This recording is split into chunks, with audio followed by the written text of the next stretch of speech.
Բարև ձեզ հարգելի գործընկերներ,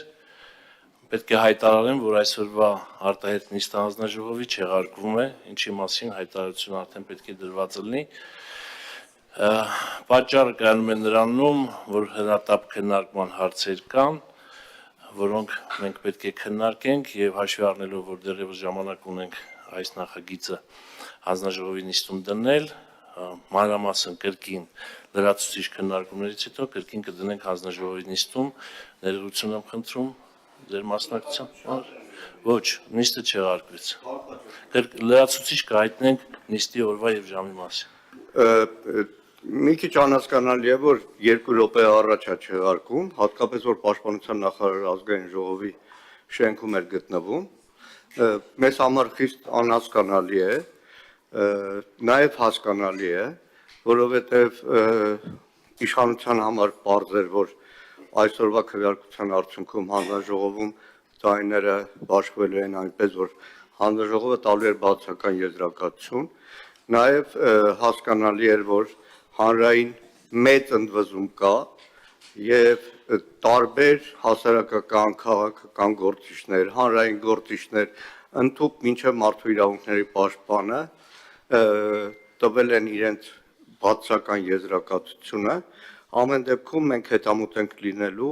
այս հարցը ընդմիշտ Հայաստանի Հանրապետության օրակարգից դուրս բերելու համար։ Հայաստանի Հանրապետության զինված ուժերը բոլորինն են, բոլորը պարտավոր են ծառայել Հայաստանի Հանրապետության զինված ուժերում, պետական մարմինները պարտավոր են կոռուպցիան, եթե ասում են, որ կոռուպցիա կա, կոռուպցիան արմատախիլ անել, բայց բոլորը հայրենիքի նկատմամբ ունեն նույն պարտականությունները, անկախ սոցիալական, ռասայական եւ այլ տարբեր կատեգորիաներ են։ Պարոն Խաչատրյան, մի բան ասեմ արձագանքեմ, նախ ասեմ, որ հանրային լայն շրջանակները ոչ միայն ընդունում են այս օրենքի նախագիծը, այլ կա մեծ սպասում եւ Սփյուռքում բնակվող մեր հայրենակիցների կողմից եւ Հայաստանի Հանրապետության տարածքում բնակվող մեր հայրենակիցները շատերը սպասում են օրենքի նախագծի ընդունմանը, ինչ իր հետ բերելու է ներգաղթ, հետախուզման մեջ գտնվող հայրենակիցների հետ վերադարձ, բերելու է արտագաղթի կանխում եւ այն բոլոր դրական ցուցիչները, որոնք ես պարբերաբար նշել եմ եւ պատրաստվում եմ նաեւ այս նիստի ընթացքում նշել, ցավում եմ, որ որոշում է կայացվել նիստը հետաձգելու մասով, քանի որ օրենքի նախագծի մեկ օր շուտ ընդունումը կանխելու է Հայաստանի Հանրապետությունից արտագաղթի եւ քաղաքացիությունից հրաժարվելու արատավոր երևույթը, որը մենք այսօր Հայաստանի Հանրապետությունում ունենք, եւ այն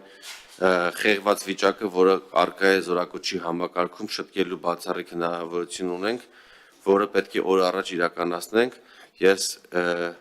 պետք է ասեմ, որ հետամուտ պետք է լինենք պարոն Խաչատրյան, որպեսզի միջև առաջիկա զորակոչի օրը, այսինքն միջև հուլիսի 1-ը կամ հուլիսի սկիզբ օրենքը ընդունվի 2 ընթերցումներով եւ մտնի օրինական ուժի մեջ, իր հետ բերելով բոլոր այն դրական հանգամանքները, որոնք ես նշել եմ,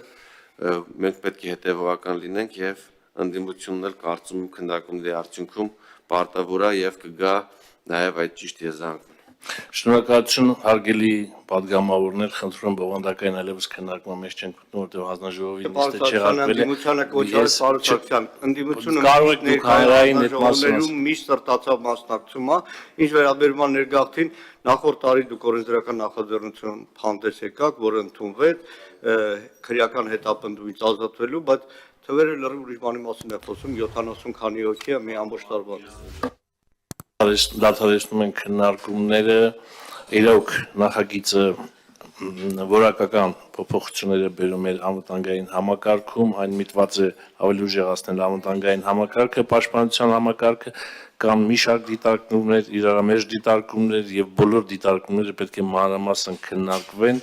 նոր հետո անցնենք առաջ, շնորհակալություն, ներողություն եմ խնդրում նիստը չեղարկելու համար։